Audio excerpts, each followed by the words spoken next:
Abrimos una nueva edición de Café Financiero con toda la información necesaria para manejar mejor nuestro dinero. Hoy vamos a hablar de un tema muy importante para todos los usuarios de tarjetas de crédito. Te vamos a contar cuánto te están cobrando los bancos por financiarte con el plástico tras las subas de tasas impulsadas por el Banco Central días atrás. Vamos también a repasar las mejores alternativas de inversión para el actual contexto económico y en el último bloque vamos a analizar lo que puede suceder en materia económica a partir del próximo lunes, ya sin los condicionamientos de la campaña electoral. Quédate con nosotros. Tras la siguiente pausa vamos a regresar con todos estos temas y vamos a responder, como siempre, a todas tus consultas.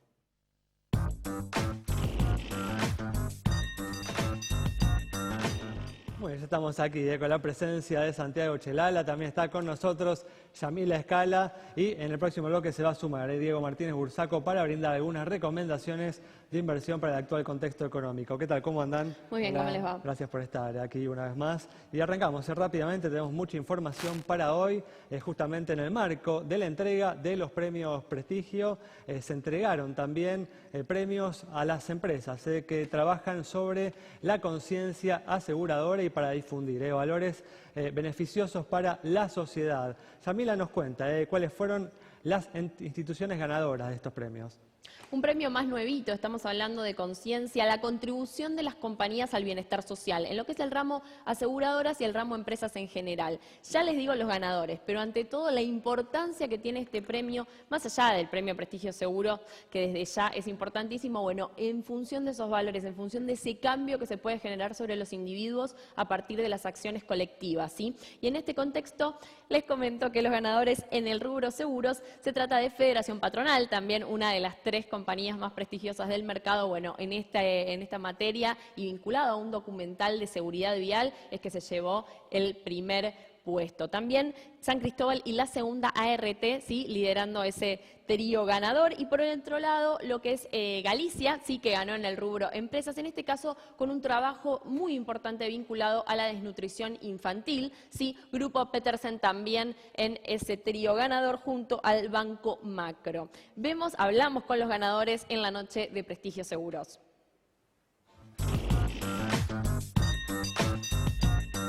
Realmente fue algo que nos gustó como quedó y además que es una colaboración que nosotros estamos haciendo para la educación y lo estamos distribuyendo de forma gratuita a través de todos nuestros productores para que den charlas en escuelas, instituciones, o sea, un aporte a la sociedad y para tratar de frenar un poco esta pandemia que tenemos de accidentes de tránsito que realmente dejan frustradas muchas vidas, muchas familias y bueno, ese es un objetivo que tenemos.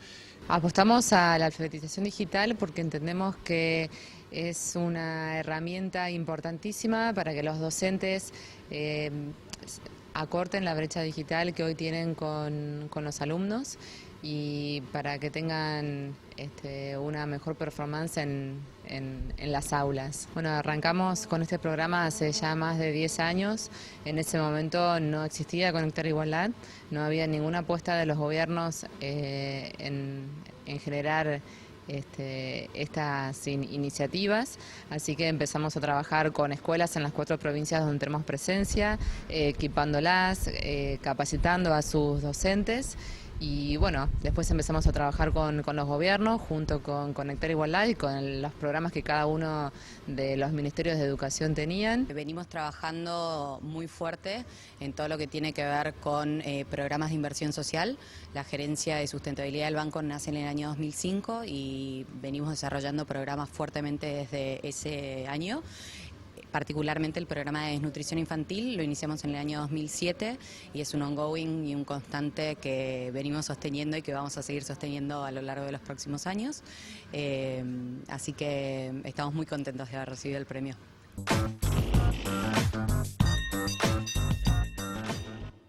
felicitaciones a las compañías ganadoras. No comentamos el trabajo que hizo Grupo Petersen, en este caso se refirió a la alfabetización digital, ¿sí? Un trabajo muy importante en coordinación con la ORT, ¿sí? Con la Escuela ORT y gobiernos locales en las distintas localidades donde estuvieron trabajando. También el Banco Macro, en lo que es el rubro de empresas, trabajó sobre un proyecto de cuentas claras, cómo administrar las propias finanzas, ¿sí? Cómo manejarse con el dinero. Siempre cuando vamos a esta cuestión de que uno el bolsillo se lo tiene que mirar y tiene que lidiar con él solito, bueno, cómo uno a través de una plataforma digital, en este caso también, puede hacerse cargo de ello, es muy importante. Y también la segunda ART, sí, que hizo un trabajo de productividad integral PYME, yendo, si vamos observando todas las compañías, también hubo menciones especiales para Allianz, Provincia ART, Uruguay, bueno, cada uno fue abocándose a lo largo de este tiempo, ¿sí? En distintos proyectos, distinta índole, todos importantísimos para la vida de las personas, el cambio en la sociedad, el bienestar de los individuos. Cuestiones de las cuales entendemos que se tiene que encargar el Estado, pero que las empresas desde sus departamentos de responsabilidad social empresaria y en realidad a través del compromiso de los empleados en general logran acciones que marcan la diferencia y que son valoradas y que el Premio Conciencia Seguros desea destacar en su 4ª edición, como decíamos antes. Atención, sí. Noviembre de 2016. Las compañías ya se pueden empezar a anotar www.premioconciencia.com.ar, ahí ya bajan las bases y condiciones, se anotan y pueden participar. Bueno, un muy importante y merecido reconocimiento a aquellas empresas que se esfuerzan por hacer de este país un lugar mejor para vivir. Bueno, vamos a cambiar de tema y ahora tenemos información muy importante para todos los usuarios de tarjetas de crédito. ¿Cuánto te está cobrando tu entidad bancaria por financiarte con el plástico luego de la suba de tasas impulsada por el Banco Central días atrás? Y a prestar atención, porque muchas veces vamos pagando en cuotas y llega un punto en el mes que las cuotas acumuladas hacen que no podamos pagar el total de lo que viene el resumen y pagamos una parte. Por el saldo de lo que se paga la tarjeta de crédito, lo que queda se refinancia y se refinancia con una tasa de interés que es bastante elevada en todas las entidades financieras. Fíjense, las más bajas Banco Ciudad, 41% al igual que el Banco Nación, 41.5% el Credit Coop, 42% el Banco Provincia, 45% al año está cobrando el Banco Francés. Estas son las tasas de interés. Después hay que agregar otros costos. Santander Río 45% también, Itaú 47%, 48% el Banco Hipotecario, 49% Banco Patagonia y cierra la lista el Banco Galicia con un 53% de interés. Hubo efectivamente algunos aumentos, esto tiene que ver con la política de subas de tasas de interés que está llevando adelante el Banco Central también para restarle atractivo al dólar como ahorro y esto se ve, reflejado también en las tasas de intereses activas que cobran los bancos para financiar, en este caso, las deudas de los clientes para como vimos recién, tarjetas de crédito. Desde 40% entonces hasta un 53% de tasas de interés. A esto hay que agregarle los costos financieros, seguros y otros gastos también. Así que a prestarle atención, cuando uno no paga el total del resumen de la tarjeta, financia una parte para pagar en cuotas. Con el tiempo la carga de los intereses no suele ser baja cuando hay inflación. Bueno, vemos entonces cómo han quedado las tasas de interés que cobran las entidades para financiar el saldo de la tarjeta de crédito, el saldo que vos dejás a fin de mes sin pagar al vencimiento del plástico tras la suba, que como decía muy bien Santiago, aplicó el Banco Central hace algunas semanas a las tasas de interés. Definitivamente un momento para manejarse con cautela al momento de utilizar el plástico.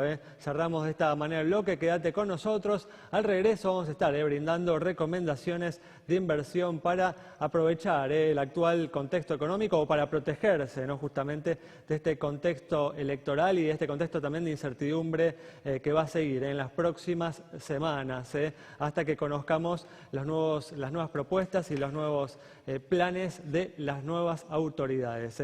Cerramos así este bloque, quédate con nosotros.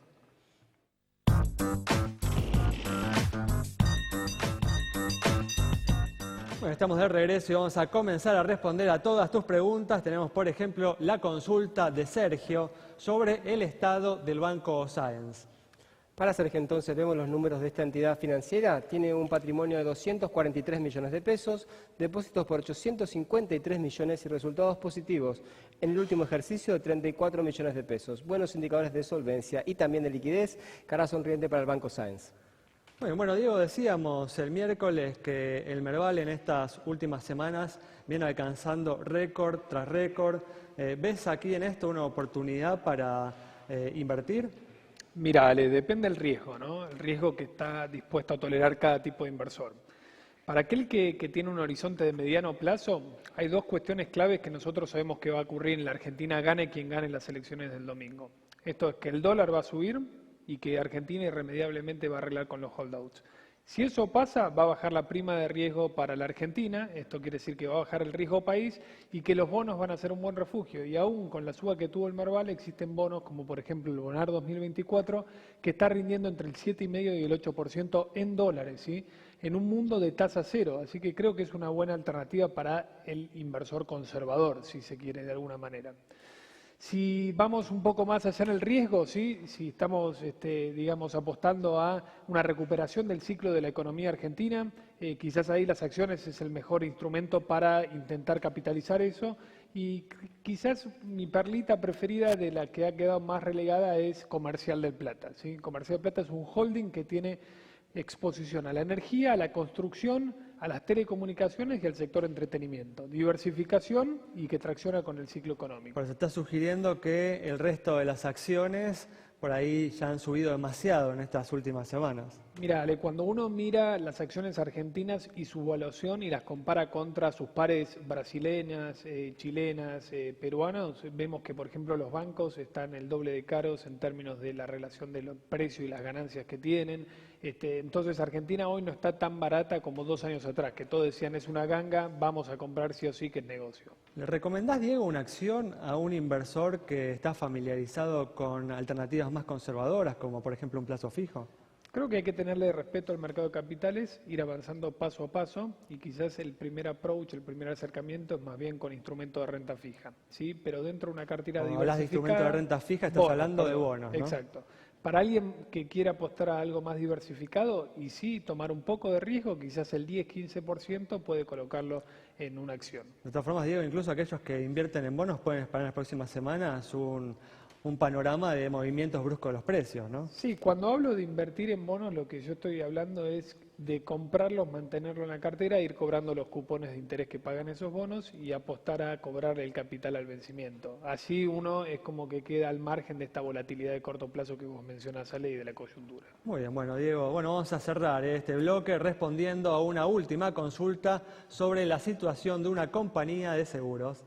Una de las compañías considerada como una de las 10 más prestigiosas del mercado. ¿Por quién? Por los productores asesores de seguro que hace muy poquito estuvieron puntuando y eligiendo a las mejores compañías del mercado asegurador. ¿Cuáles son los valores entonces de San Cristóbal? 7.964 millones de pesos como activo, pasivo 4.751 millones, patrimonio 3.212 millones de pesos, resultado positivo 208 millones, primas 1.425 e informa 6.540 juicios, con indicadores que se condicen con los del promedio del mercado, es que le otorgamos la luz verde de nuestro semáforo. Y recuerden, @Café Financiero, así nos encuentran en Twitter, en Facebook también nos encuentran como Café Financiero, nos escriben y les respondemos. Muy bien, cerramos este modo de bloque, quédate ahí con nosotros. Al regreso vamos a estar dialogando con el economista Manuel Solanet.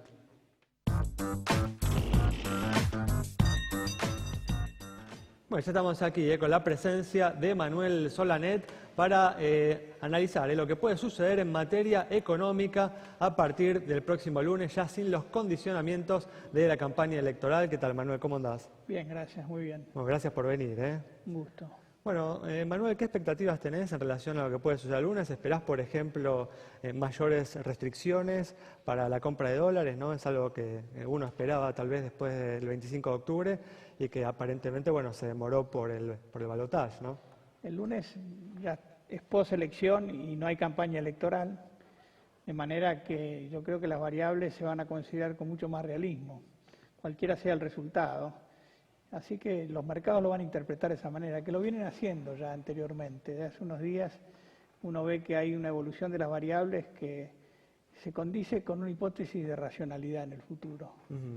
Hay un optimismo básico que uno lo percibe no solo en la valorización de los títulos argentinos en los mercados, sino también en la inquietud de muchos inversores reales, inversores en industria, incluso en agro, que están mirando el país de otra manera. Eso lo digo con conocimiento de causa porque, como ustedes saben, yo soy fundador y socio de una empresa que se dedica a inversiones, fusiones y adquisiciones. Claro.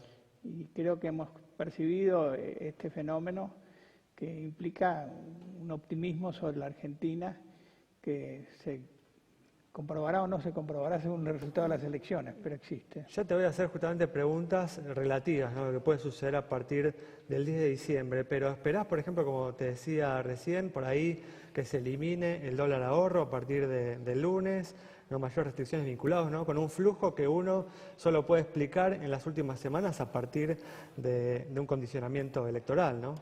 Bueno, esa pregunta tenés que hacérsela a Kicillof. Yo no estoy en condiciones de responderla.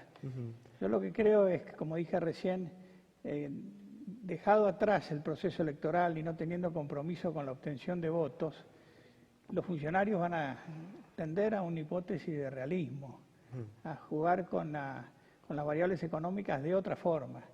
El condicionamiento de la obtención de votos es muy sensible, fue muy sensible y lo sigue siendo hasta la elección. Yo creo que la realidad de la economía la conocen todos, con más razón los que están en el gobierno que manejan las cifras, de manera que tendría que ser distinta la actitud. Conocido el triunfador, yo no quiero violar la veda electoral, aunque tengo mis preferencias obviamente, creo que va a haber una actitud distinta, por supuesto la agresividad ya no va a ser necesaria para conseguir votos, de manera que lo razonable sería que se trate de hacer un empalme lo mejor posible. Muy bien. Manuel, ¿qué esperás que pase en el frente fiscal en los próximos meses? El próximo gobierno, cualquiera sea, va a heredar un déficit fiscal importante. ¿Es posible hacer un ajuste fiscal que no tenga correlato en la situación social, es decir, que no afecte a las mayorías de la población? ¿Es posible reducir el déficit sin que haya un costo social? Afirmativo, sí es posible. Hay un incremento del gasto público que en una proporción importante no va dirigido a los sectores más necesitados. Por ejemplo, el esquema de subsidios tiene como destinatarios muchos sectores que no necesitan esos subsidios, me refiero a los subsidios económicos, de la energía, el transporte. Hoy hay elementos tecnológicos que permiten introducir mecanismos de subsidio a la demanda y discriminar el efecto, por ejemplo, de aumento de tarifas. Yo creo que es posible en una proporción importante reducir el déficit fiscal sin afectar socialmente a la sociedad, a la población. Para dar a los sectores más débiles, ¿no?, de la población, porque la clase media uno entiende, ¿no?, que se va a ver perjudicada seguramente por ese ajuste fiscal, ¿no? Que tendría sentido igual, ¿no? Nada es neutro, por supuesto. Pero para tener una idea, el monto de los subsidios equivale a alrededor de 4 puntos del Producto Bruto Interno. Es una parte sustancial del déficit que hoy tenemos. El déficit de caja debe estar en el orden de los 7 puntos del producto. De manera que se puede trabajar sobre él sin necesidad de lo que le llaman el ajuste salvaje, ni menos el ajuste. Yo creo que tiene que haber igual una predisposición de la sociedad, ¿no?, de todas formas, ¿no? Porque si aquellos que sufren el ajuste, por más que tengan la capacidad de afrontarlo, no están dispuestos a hacerlo, se genera un problema político, ¿no? Lo que tiene que comprenderse es que si no se hacen correcciones, hay consecuencias posteriores. Por eso que creo que después de las elecciones y hasta la asunción del nuevo gobierno tiene que haber una transparencia sobre la situación existente, para que todo el mundo comprenda de que alguien tiene que hacer algún sacrificio. Y además se tiene que anunciar esto de manera que se comprenda de que el sacrificio que se impone es equitativo, va a quienes pueden resistirlo y no a quienes no lo pueden. Y yo creo que hay además que introducir un concepto de optimismo. Yo me refería recién a ciertas corrientes que están hablando de la Argentina como una alternativa, una opción interesante en un mundo donde la tasa de interés está prácticamente en cero y donde no hay opciones de inversión tan atractivas como las que tiene un país que ha dejado de invertir por mucho tiempo.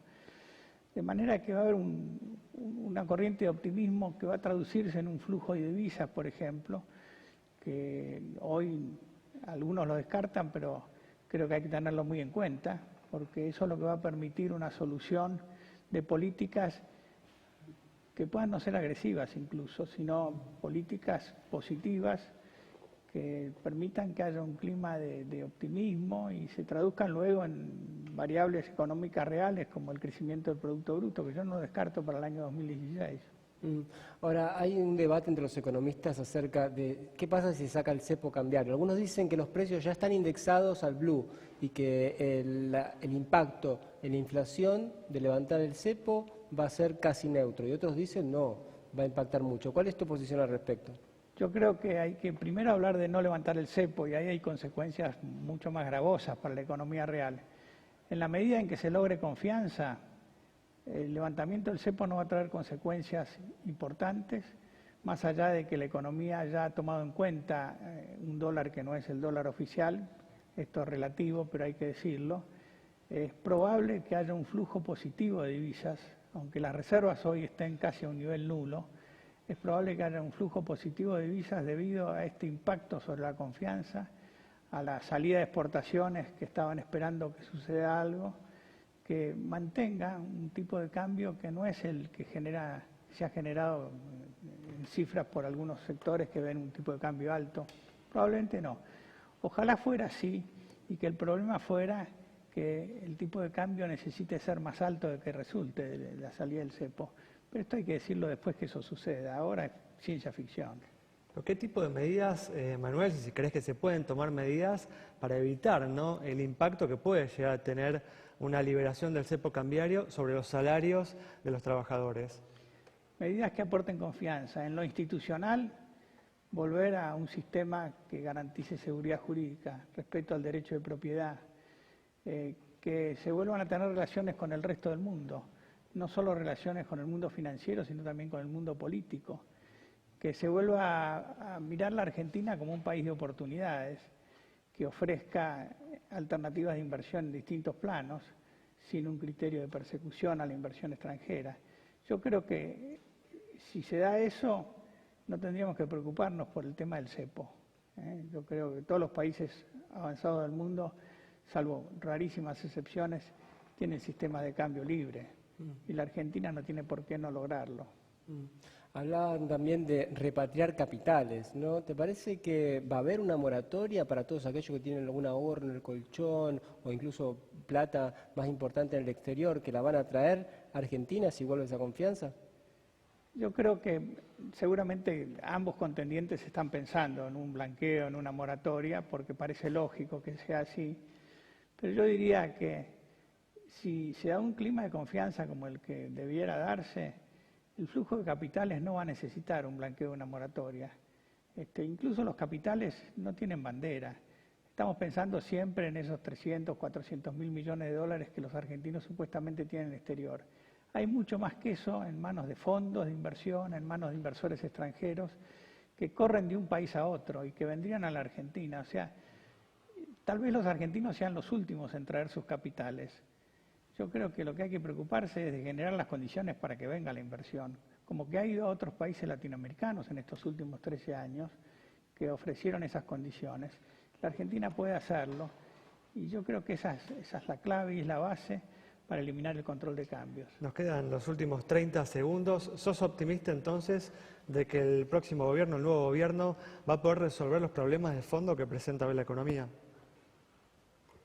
Lo deseo y tengo la esperanza de que así sea, sí. Soy optimista en ese sentido. Muy bien, bueno. No quiero hacer un pronóstico de las elecciones porque estamos en veda electoral. Desde ya. Bueno, Manuel, muchas gracias por haber estado con nosotros. Nos vamos entonces con el análisis de Manuel Solanet sobre lo que puede suceder con la economía a partir del próximo lunes, luego de terminada esta larga campaña electoral. Nos reencontramos el próximo miércoles a las 20:30, aquí en Metro.